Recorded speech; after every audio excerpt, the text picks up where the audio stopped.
एक पुलिस वाला चाय की दुकान पर जाता है और वहाँ पे चाय का ऑर्डर देता है और वो बैठ के चाय पी ही रहा होता है। तभी उसके नज़दीक में एक लड़का खड़ा होता है और वो उससे कहता है कि ये देखो, हराम की चाय पीने वाले आ गए। अब जैसे ही उसने ये वाली बात बोली कि हराम की चाय पीने वाले आ गए, तो ये वाली बात क्या है, उस पुलिस वाले को बुरी लग जाती है। अब उस लड़के में और उस पुलिस वाले में वहाँ पे झगड़ा होना शुरू हो जाता है, क्योंकि पुलिस वाले को ये वाली बात बहुत बुरी लगी थी, इसलिए वो उस लड़के के ऊपर भड़क जाता है। अब इन दोनों के बीच में झगड़ा होना बहुत बुरी तरह से शुरू हो जाता है। तो वहाँ पे क्या है, लोगों का झमघट लग जाता है। अब वहाँ के लोग क्या करते हैं, इन दोनों को शांत करने की कोशिश करते हैं और अलग अलग कर देते हैं। अब ये दोनों शांत भी हो जाते हैं, लेकिन वो लड़का क्या करता है, नज़दीक में ही एक हलवाई की दुकान पर जाता है। वहाँ पे एक कढ़ाई में तेल गर्म हो रहा होता है। वो उस तेल को लेकर आता है और उस पुलिस वाले के ऊपर उड़ेल देता है। और वो तेल दोस्तों इतना गर्म होता है कि वो पुलिस वाला उस गर्म तेल में झुलस जाता है और लोग उसको बचाने की पूरी कोशिश करते हैं। लेकिन दोस्तों, बात यहीं पे ख़त्म नहीं होती, बात और भी आगे बढ़ती है। होता क्या है, इसके बाद हो जाते हैं 2 मर्डर, यानी कि 2 खून हो जाते हैं। अब जैसे ही 2 खून होते हैं तो लोग क्या है, सड़कों पर उतर आते हैं कि ये 2 मर्डर कैसे हुए। अब पुलिस प्रशासन भी सड़क पे आ जाता है उन लोगों को काबू करने के लिए। अब एसडीएम साहब भी आते हैं और वो खुद लोगों को समझाने की कोशिश करते हैं, लेकिन दोस्तों भीड़ किसी के काबू में नहीं आती। एसडीएम साहब को पहले तो दौड़ाया जाता है और फिर बताया जाता है कि उस भीड़ ने एसडीएम साहब के ऊपर भी हाथ साफ कर दिए, यानी कि एसडीएम साहब को भी थप्पड़ों से मारा। अब दोस्तों, कहानी क्या है, आखिर ये 2 मर्डर केस क्यों, 2 मर्डर कैसे हुए, एसडीएम साहब को क्यों मारा गया, आज की कहानी से यही जानने की कोशिश करेंगे। लेकिन कहानी शुरू करने से पहले मैं आपसे यही कहना चाहूँगा कि अगर आप चैनल पर नए हैं तो चैनल को सब्सक्राइब कर दीजिएगा, ताकि रोज़ाना शाम को 8 बजे मैं आपके लिए ऐसी ही सच्ची घटना की कहानी लेकर आ सकूँ। नमस्कार दोस्तों, मैं गौरव शर्मा और आप देख रहे हैं गौरव शर्मा सफ़र। दोस्तों, आज की जो सच्ची घटना मैं आपको सुनाने जा रहा हूँ, ये सच्ची घटना है छत्तीसगढ़ के सूरजपुर की। और सूरजपुर का जो थाना है, वहाँ पे एक हेड कांस्टेबल होता है, उसकी नाइट में पेट्रोलिंग पे ड्यूटी लगी हुई होती है, जिसका नाम तालिब शेख होता है। वो हेड कांस्टेबल अपनी नाइट ड्यूटी करने के बाद 14 अक्टूबर 2024 की सुबह अपने घर जाता है। अब जैसे ही वो हेड कांस्टेबल अपने घर पे जाते हैं तो वो देखते हैं कि उनका घर का दरवाज़ा टूटा हुआ है। अब जैसे ही उन्होंने अपने घर का दरवाज़ा टूटा हुआ देखा तो उनके पैरों के नीचे से ज़मीन खिसक गई कि आखिर उनके घर का दरवाज़ा तोड़ किसने दिया। अब क्या होता है, वो अपनी पत्नी जो कि मेहू शेख हैं, उनको आवाज़ लगाते हैं। उनकी बेटी आलिया, जिसकी उम्र 16 साल है, उसको आवाज़ लगाते हैं, लेकिन घर में से कोई भी रिप्लाई नहीं आता। और जब वो घर के अंदर घुसता है तो वो देखता है कि घर में हर जगह पे खून के निशान हैं। और अंदर जाता है तो देखता है कि घर का सारा सामान बिखरा पड़ा है। अब वो अपनी पत्नी और अपनी बेटी को आवाज़ लगाता है, लेकिन घर में से किसी की भी आवाज़ नहीं आती।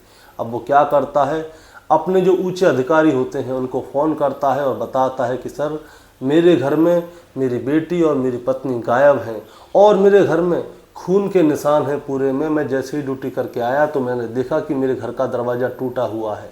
अब जैसे ही ये वाली बात उच्च अधिकारियों तक पहुंची, तुरंत पुलिस की टीम उसके घर पे पहुंच जाती है और वहां पे जांच पड़ताल करना शुरू कर देती हैं।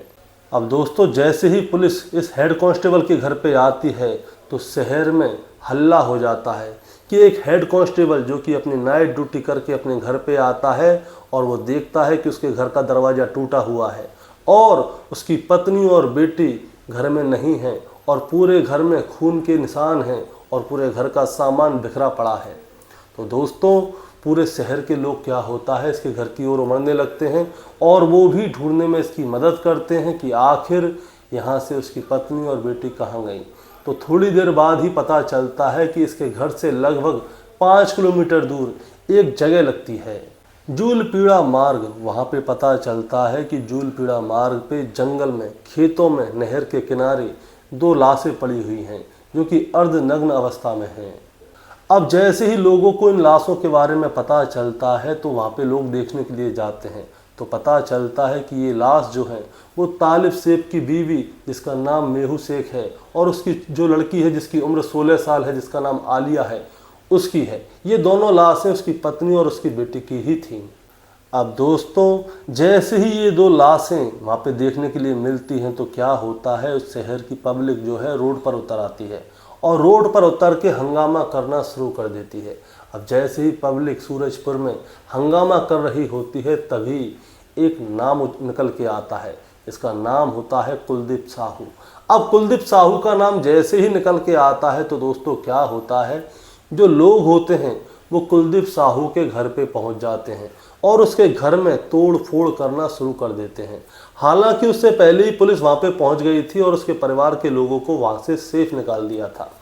फिर क्या करते हैं, फिर कुलदीप साहू के घर में लगा दी जाती है आग और उसके बाद में जो सूरजपुर की जो कोतवाली थी उसके सामने जाके लोग हंगामा करना शुरू कर देते हैं। अब इसके बाद क्या होता है दोस्तों, जो कुलदीप साहू था वो इस शहर का सबसे बड़ा कबाड़ा कारोबारी था।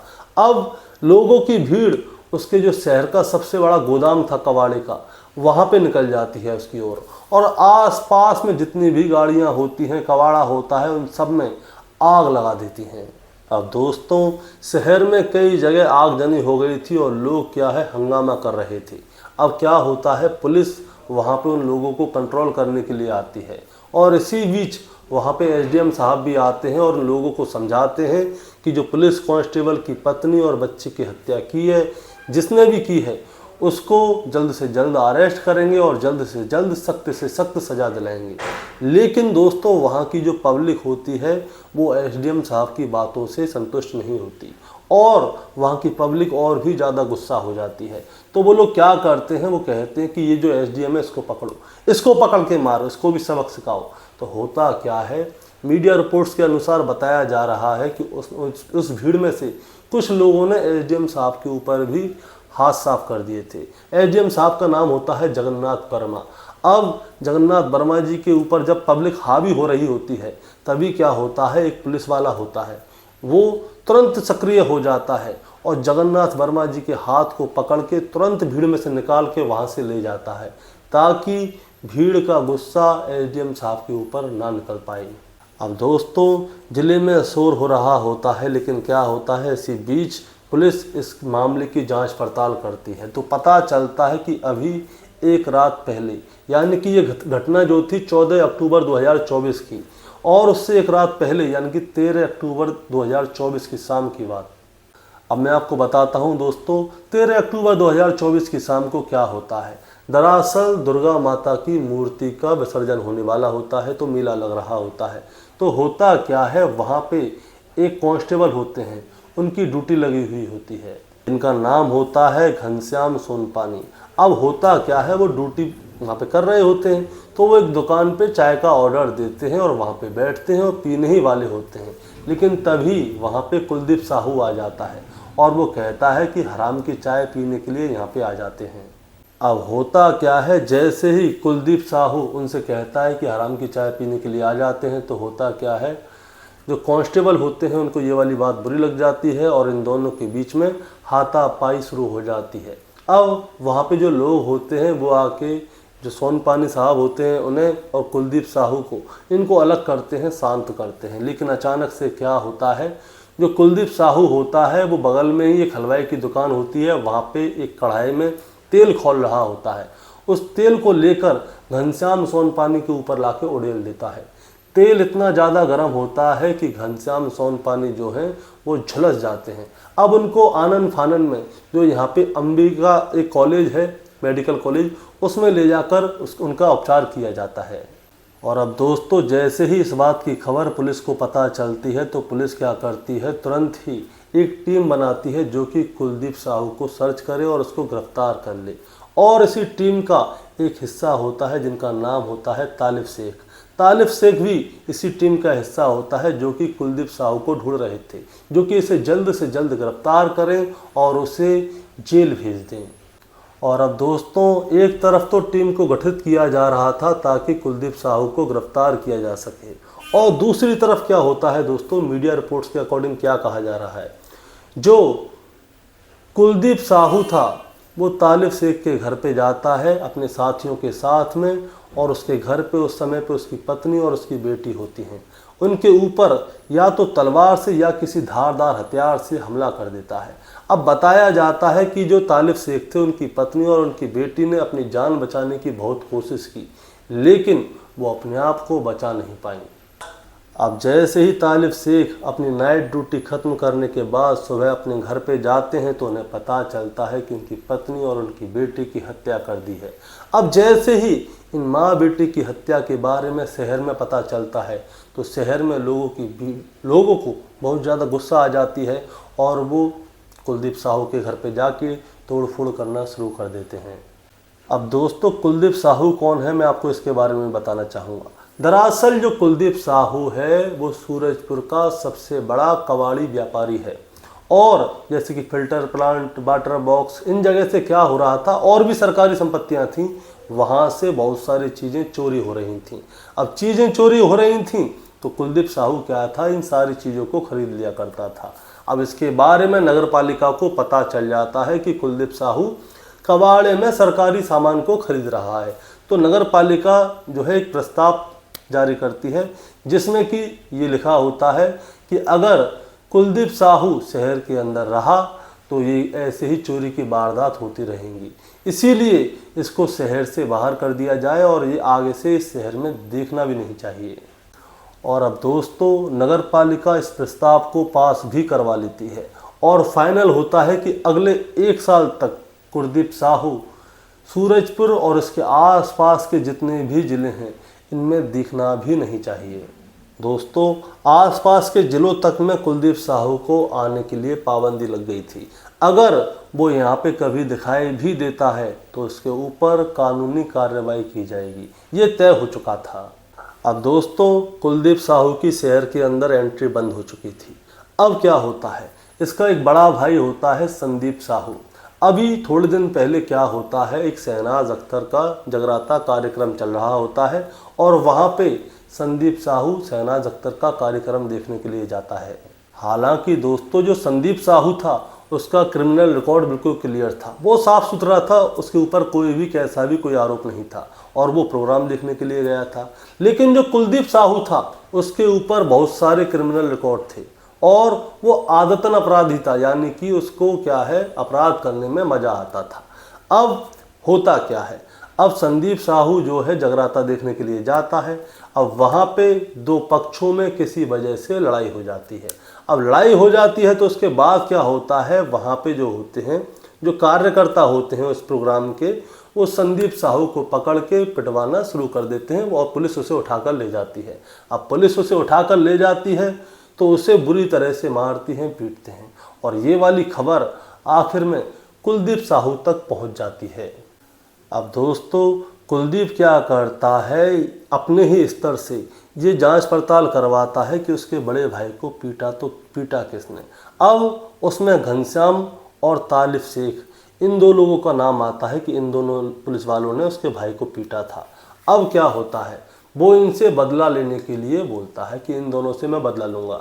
अब घनश्याम के ऊपर उसने क्या किया था, उसने गर्मा गर्म तेल डाल दिया था जिससे कि वो झुलस गया था। उसके बाद में उसका ऑपरेशन हो रहा है।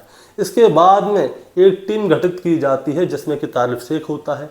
अब तालिब शेख क्या होता है, इसको गिरफ्तार करने की कोशिश करता है, लेकिन क्या होता है, जो कुलदीप साहू होता है ये कार में होता है। ये तालिब शेख के ऊपर अपनी कार चढ़ाने ही वाला होता है, लेकिन क्या होता है कि ये बच जाता है। तालिब शेख की किस्मत अच्छी थी, वो बच जाता है। लेकिन उसके बाद में जो कुलदीप होता है वो तालिब शेख के घर पे जाता है, तालिब शेख की पत्नी और उसकी बच्ची की हत्या कर देता है और उन दोनों की लाशों को यहाँ से तकरीबन 4-5 किलोमीटर दूर एक जंगल में नहर के किनारे पे लाके फेंक देता है। अब दोस्तों, जैसे ही ये घटना होती है इसके 2 दिन बाद ही, यानी कि 15 अक्टूबर 2024 को पुलिस कुलदीप साहू को गिरफ्तार कर देती है। यानी कि झारखंड की तरफ से एक बस आ रही होती है जो कि अंबिकापुर की ओर जा रही होती है और उस बस में कुलदीप साहू बैठा होता है। तभी क्या होता है, बलरामपुर की पुलिस कुलदीप साहू को गिरफ्तार कर लेती है। दरअसल होता क्या है, पुलिस क्या है, चप्पे चप्पे पर बैरिकेडिंग लगा के बैठी थी, एक एक वाहन को अच्छी तरह से चेक कर रही थी। आखिरकार कुलदीप साहू पकड़ लिया जाता है। दोस्तों, एक तरफ तो इसकी गिरफ्तारी होती है और दूसरी तरफ जो हेड कांस्टेबल होता है जिसकी पत्नी और बेटे की हत्या की गई थी, इन दोनों का पोस्टमार्टम होता है और पोस्टमार्टम के बाद इनके गांव में इन दोनों के शरीर को उनका अंतिम संस्कार कर दिया जाता है। अब दोस्तों, कुलदीप साहू को तो गिरफ्तार कर लिया गया है, लेकिन पुलिस क्या है अभी भी इस पूरे मामले की जांच पड़ताल कर रही है कि कुलदीप साहू ने ये जो हत्याकांड किया है अकेले किया है या इसके साथ में और भी लोग थे। अगर कोई और भी लोग इसके साथ थे तो वो कौन कौन लोग हैं उनको जल्द से जल्द पुलिस गिरफ्तार करेगी। और साथ में इस हत्याकांड की वजह क्या है, क्या इसने अपने भाई का बदला लेने के लिए इन दोनों को मारा या इसकी कोई और वजह थी, अब वो तो भविष्य के गर्भ में है। जो भी होगा आपके सामने आ ही जाएगा। और दोस्तों, आज की कहानी यहीं पे ख़त्म करते हैं, क्योंकि जो भी होना है अब तो सामने ही है। और आपको क्या कहना है आप हमें कमेंट में बता सकते हैं। चैनल पर नए हैं तो सब्सक्राइब करके जा सकते हैं। नमस्कार।